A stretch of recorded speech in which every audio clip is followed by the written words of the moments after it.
Hey y'all, what's good beautiful people? It's your girl Tay and I'm here yet again with another update video. So definitely make sure you guys smash that like button, comment down below, subscribe, plus push your post notification bell button so that way anytime I upload a video you will be notified. Alright, so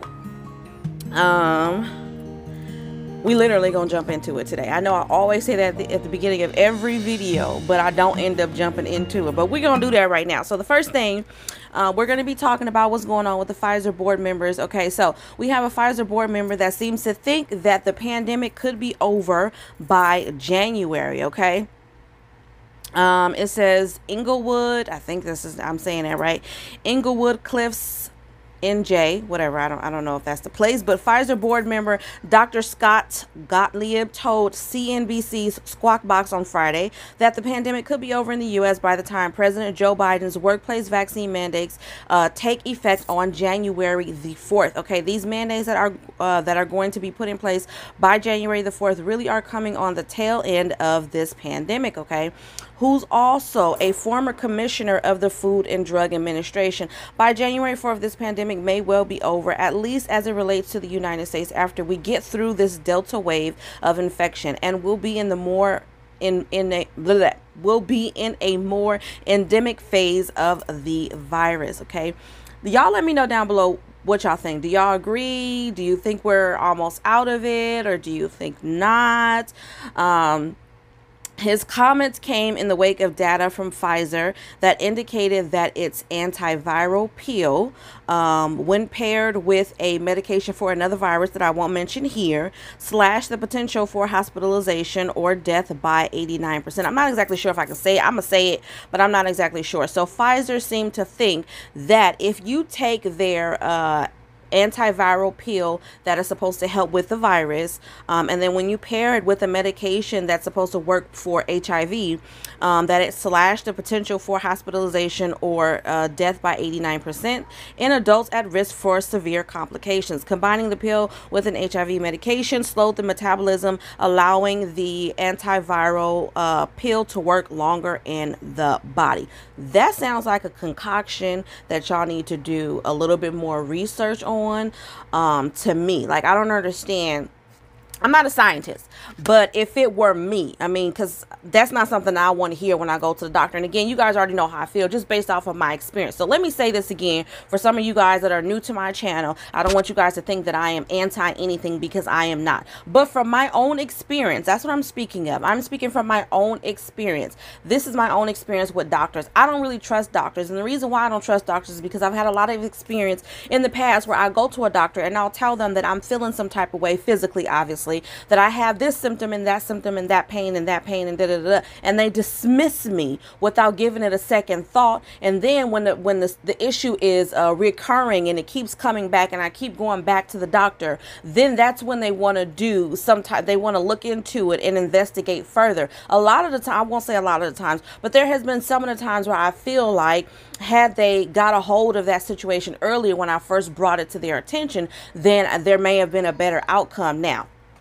I'm here, I'm alive, I'm pretty much healthy, but I do have some underlying health complications that needs to be monitored on a regular basis, if that makes any sense. Okay, like high blood pressure, for example. So when you go to your doctor and you tell them about these things and they ignore you, that doesn't really, you know, it doesn't really create a trusting relationship. For me, I'm kind of saying that this, to me, you know, I feel like you're making up a concoction. This isn't the pot of spaghetti. You can't just dump ingredients in the pot and hope that it works. I think that there needs to be a little bit more thought, a little bit more time, a little bit more consideration into the fact that one pill does not fit all. Okay, so what if some people's bodies don't tolerate the medication that's supposed to treat the HIV virus? Okay, what if a person's body doesn't tolerate the pill and the ingredients that's supposed to treat the actual virus that's causing the pandemic? I'm saying that you know what I mean? I'm not a scientist, but I just feel like stuff like this is what causes people to steer away from trusting medications and things like that, and any articles that come out regarding the effectiveness of a new medication, because you're basically making a cocktail and trying to give it to us. I'm a person, I don't drink, I don't smoke, so I'm very, very, very cautious about the things that I put in my body, including prescription medication. So if you can't give me all of the stats, if you can't give me all of the clinical studies and trials, if you can't break this down to me in a way that it makes sense to make me believe, or at least be open to the possibility that maybe this medication is going to work for me individually, then it's not something that I'm going to take. And that's just how I feel about it. I don't think that that makes me anti anything. I'm just saying that I feel like a lot of times there's so much in a rush to just put things together, and I feel like it's all money based. That's really how I feel, and that's the reality of what it is. They get paid based off of pushing these medications. I'm not saying that prescription medications don't work. I have to take prescription medications. There are plenty of prescription medications that do work, but at the same time, I do say, and I'm going to continue to say, that there are other alternative measures, holistic measures. They don't work for everybody either. Everything is not one size fits all. So let me just say that holistic measures don't work for everybody. Some people have to really rely on these medications, and I do understand that aspect. Some people can do a combination of both alternative measures as well as prescription medication. You know what I'm saying? Some people can just get away with doing holistic medication. You don't know until you try. But the reality is that I feel like they really need to stop with these medication cocktails that they're trying to come up with. I don't necessarily feel like we're going to be out of the pandemic. I feel like there's a lot of information that still has yet to be released. Don't know if it will ever be released, but I definitely don't feel like we're going to be out of the pandemic come January. But that's just my personal opinion. 6 Thoughts of Pfizer board member says that the pandemic could be over in the U.S. by the time workplace vaccine mandates take effect on January 4th. It will be over when it has served its purpose, and the proper folks can take credit for ending it. And I don't know who the proper folks are, but whatever. That's literally what it says here. You saw the rehearsals for all of this in the discussions about quarantines and panic about Ebola years ago. So yeah, this person is really digging into the inconsistencies of our government in the rest of this article. So I'm not going to go into that, but I did want to bring that to you guys' attention, that these are some of the things that they are working on regarding the pandemic. You know, they're trying to figure out some more medication options. But yeah, I think they need to go back to the drawing board and try that again. So this doesn't necessarily have anything to do with finances, the government, or anything. I am going to start incorporating all types of news, daily news, into my videos, and this one right here was one that really just, this is more local news, but I am going to talk about it. So it says, in Norwalk, a foster mom charged after a 4-year-old boy was beaten into a coma. What the okay? A woman has been charged with abusing a 4-year-old boy who was under her care in Norwalk, that resulted in the boy being hospitalized in critical conditions as of Monday, which was yesterday. Relatives of the boy allege he was beaten and tortured while in foster care and are demanding answers and accountability. An investigation began on October 28th when Los Angeles County Sheriff detectives responded to a home along the 14,700 block of Pioneer Boulevard regarding the physical abuse of a boy. The victim was gravely injured and was admitted to the hospital intensive care unit. Okay, the boy's foster mother, I'm not going to say her name, even though this information has been published, so it's already out there in the public, but the boy's foster mother, who was 26 years old, was arrested the next day on suspicion of child abuse. The case was presented to the LA County District Attorney's Office, who weighs near, the woman, they say, weighs nearly 300 pounds, was charged with 1 account of assault on a child becoming comatose and paralysis, and 2 counts of child abuse under circumstances or conditions likely to cause great bodily injury or death, according to the Sheriff's Department. What the I mean, I don't do cursing on this channel, but the reason why I wanted to bring this to you guys' attention is because, you know, one thing that I cannot stress, you guys know that I'm a mom. I'm a mom first before any freaking thing. Now, don't get me wrong. As a mom, I have made mistakes, as every parent has done. But I have never and will never do anything like this. With that being said, obviously there is something chemically, mentally, everything all wrapped up into one off about this lady. And this is another reason why I have a hard time trusting certain aspects of our government, because I feel like in a situation like this, obviously we have family members. Now, we don't know the whole situation behind why this child is in foster care, but we have family members who are stepping forward to say what the hell happened to our relative in care. So in my brain, in my mind, regardless of whether this child was removed from a parent's home due to whatever the case may be, I feel like if there were other options, if there were other family members, and that's not to say that family members don't abuse children either. I'm not saying that at all. But what I am saying is I feel like a lot of times the automatic option, and what I've been seeing a lot of in the news and other states, is that the government now is so quick to snatch up children, put them into the care of people who are not relatives, and then we have a lot of this type of crap that's happening. Okay, I'm very, very upset about this. I hope she needs to stay in wherever she at right now, wherever she is. It says she remains in custody on $1.2 million bail. Okay, she needs to stay her ass up in there. Like I said, you guys know I don't really curse on this channel, but I really had to let this out today because what the hell, really? What in the hell? During a news conference on Monday, relatives said the boy was placed in foster care by the Los Angeles County Department of Children and Family Services in April. Let me tell you something. They have no idea what they are doing. They have no idea what they are doing at all. At all. They don't give a damn about our babies at all. If you guys, let me tell you something. If you see a child that is being abused, whether or not you are a relative, whether or not you are just the next door neighbor, get involved in whatever that may be. Now, take the time to get as much information about the situation. But if you see a kid coming out the house with bruises around his neck, his eye, and everything else, it doesn't take a rocket scientist to figure out that somebody is tearing that kid up every day when they go home. Okay, get involved. Do whatever it is that you need to do. Reach out to the authorities. Get involved. Okay, I'm saying this because I feel like the whole concept of it takes a village to raise a child is lost. Okay, it's so lost. I grew up in that very old school mentality where literally it was my house, and then my grandmother's sister lived next door, and then we had another relative that lived next door, and then we had some more family that lived next door, and then we had some other family and friends that lived across the street, down the street. So I know that's not the circumstance for everybody, but everybody was vigilant. Everybody was aware of what was going on. Everybody knew everybody's kids. Okay, there was not one thing that I could do and get away with it without my auntie knowing about it and the other family members knowing about it. You get what I'm trying to say? I understand that that may not be the case for everybody, but protect the babies. Okay, the babies are what's important. The babies are what's going to save us. Our babies are our future. Please take it seriously. If you a grandma, if you an auntie, whatever it is, take it seriously. Protect our babies. I just wanted to share this with you guys. I'm gonna get off of this because, as you can see, I'm really, really passionate about this. But this is not okay. It says the boy's 2-year-old brother was also placed in foster care, but the family does not know where he ended up.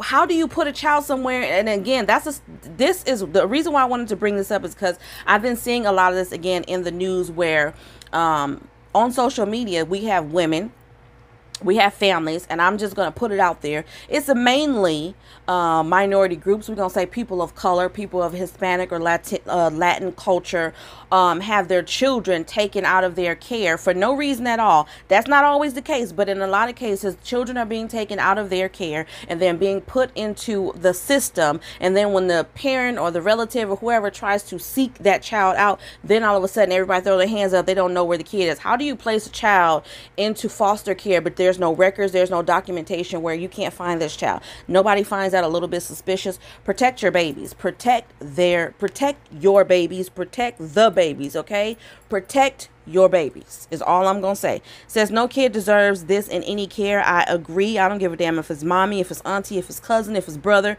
if it's a distant relative who just came in. It doesn't matter. Protect the babies. In a statement, the DCFS officials did not comment specifically about the alleged abuse in the case, but indicated they take allegations seriously. No, they don't. DCFS thoroughly investigates allegations of caretaker abuse and neglect when appropriate. Works closely with law enforcement to ensure children remain safe, and that substantiated allegations are swiftly addressed in a court of law. I can tell you they don't. That's all I'm gonna say about that, is that they don't. They for damn sure don't. But anyways, we've got the FDA reports 100+ drug shortages nationwide. Okay, recent supply chain disruptions are impacting everything from clothes to food and eat. That's the same thing, from clothes to food. No, it's not. From clothes to food and even trips to the pharmacy. Popular drugs like Adderall, oxycodone, and insulin are running low nationwide. In Tennessee, Steve Beasley said he's having trouble finding iron dextran for his iron infusion. I'm stuck between a rock and a hard place, he says. Right now, none of the pharmacies around here can get it where they can compound it in-house. Okay, the FDA currently lists 112 shortages on prescription drugs worldwide. The reasons for the backlogs all vary. Some of the companies have discontinued making certain medications. They're saying, particularly this one, the iron dextran, they're saying it's been discontinued. The life-saving drug Narcan is being impacted too, with Pfizer's website listing the availability of its injectable formulation as depleted. A big reason there is a shortage: Pfizer had a manufacturing issue toward the beginning of the year. This is coming from their CEO of Sober Buddy. Tara Schiller is her name. Okay, one group impacted by the shortage is the Opioid Safety and Supply Network, the OSSN Buyers Club. The group is in the largest source of I'm probably gonna murder this word, naloxone, NALOXONE distribution directly to affected communities, accounting for 1.3 million doses in 2020 alone. So that was something that I was thinking of myself. Like I said, I do take prescription medication to help monitor and kind of regulate a lot of the not a lot of the, but to help regulate the underlying health conditions that I deal with on a regular basis. And that was going to be my thing. There's a lot of shortages going on. You guys have been saying it. You've been letting me know in the comment section that when you go shopping at your local grocery stores and things of that nature, that there are plenty of things that are missing from the shelves. Okay, now there was an article that I saw that said that they had fixed whatever the issue was with the backlog, that the ships that were supposedly stuck out there at sea,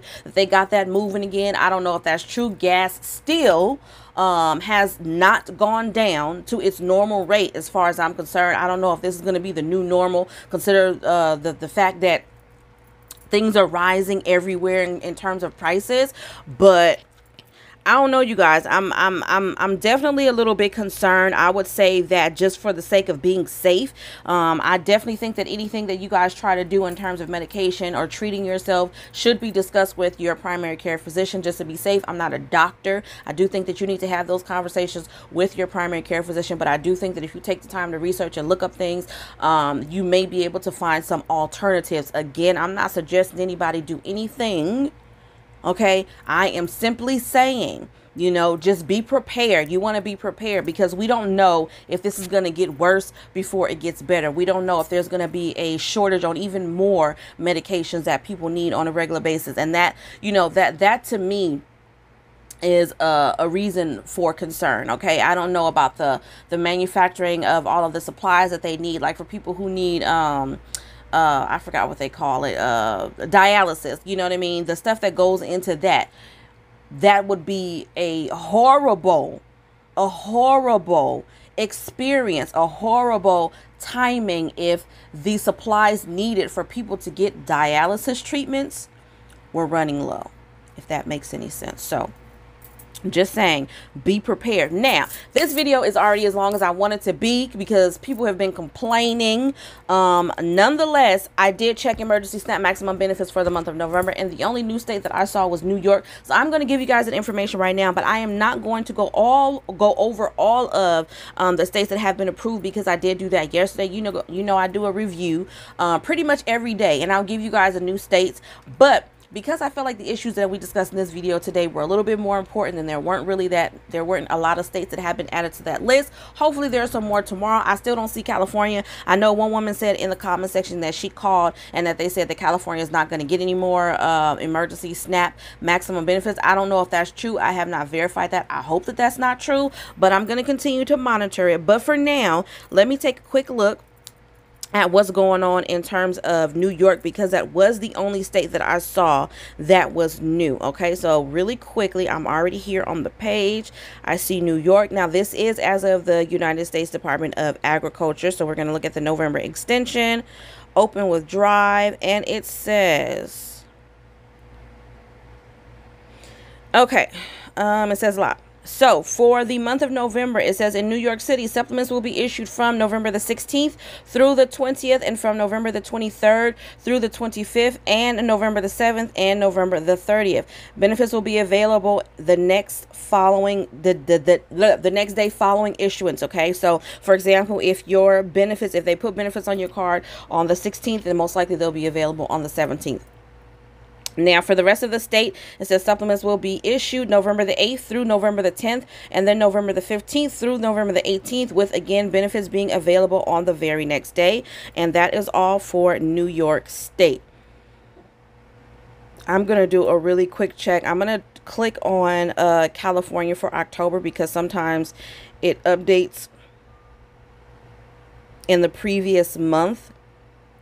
Yeah, I don't see anything for November for California as of yet, you guys. So like I said, I hope that that's not the case. I really do. I really hope that that's not the case, and I really do hope that California does jump on board along with any other states that are missing from this list currently and apply for these benefits. Why not? If the pandemic is going to be over, as they claim, in January, then I think November and December we might as well just finish out the rest of the year. And then if they want to start off January of 2022 being stingy and going back to whatever their regularly scheduled program is as it pertains to EBT benefits, then it is what it is. But I do think that they should finish out at least the rest of this year. Okay, on that note, you guys, as always, I'm going to say I hope that this information was in some way helpful or useful to you guys. A lot of really great changes are coming. I kind of want to talk about this a little bit more in my next video, but I feel like it's going to be hard for me to focus because my next video is going to be a makeup video.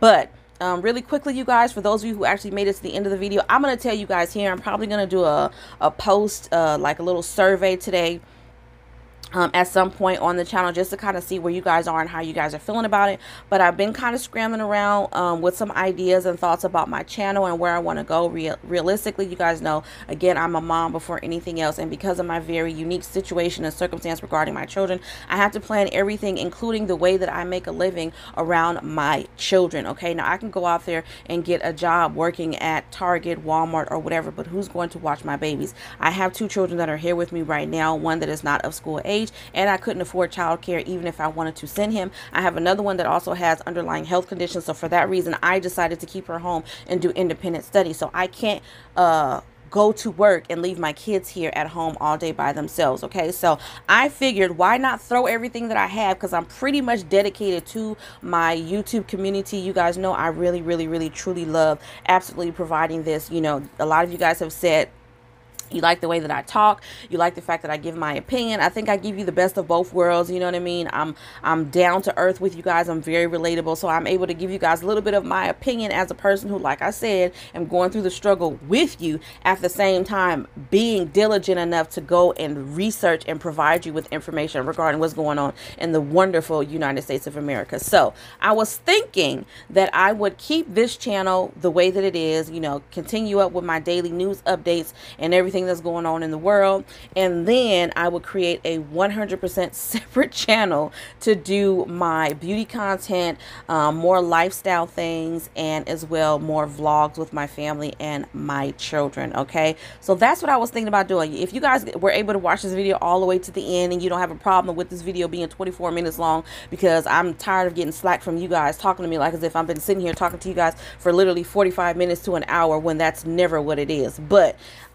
let me know how you guys are thinking about that. Do you think that's a good idea? Should I go ahead and separate it, or do you think I should continue to incorporate that type of content here? The only thing about that is that, of course, I would have to start all the way from the beginning with this new channel, and start to build up my audience and my community over there, which is, I don't mind, because that's what I had to do here. You know, everything that's done here has been authentic and organic. So I have I like to believe that I have some trust and some type of relationship built with you guys, which allows me to keep coming on here day after day after day and providing you guys with this information. Okay, so let me know how you guys are thinking about that. I'm really considering doing that. You know, I really think that that would be a good idea, you know, and of course I will share that channel with you guys. If you guys do want to watch my other content, then you can do so. But for those of you who are like, we kind of just want to sit here and listen to you talk about everything that's going on in the world, that's cool too. But on that note, you guys, I'm going to say, as always, I hope this information was in some way helpful or useful to you guys. But do me a favor, if you haven't already, don't forget to smash that like button, because it really does help to let YouTube know that you like what I'm doing and you like you want me to stick around, okay, especially on this channel, okay. Don't forget to check out my merch shop. I am going to be changing some things on there. I've got some really good ideas about that as well. And as always, you guys, remember to live, love, and elevate, and I will definitely see you guys in the next video. Peace, y'all.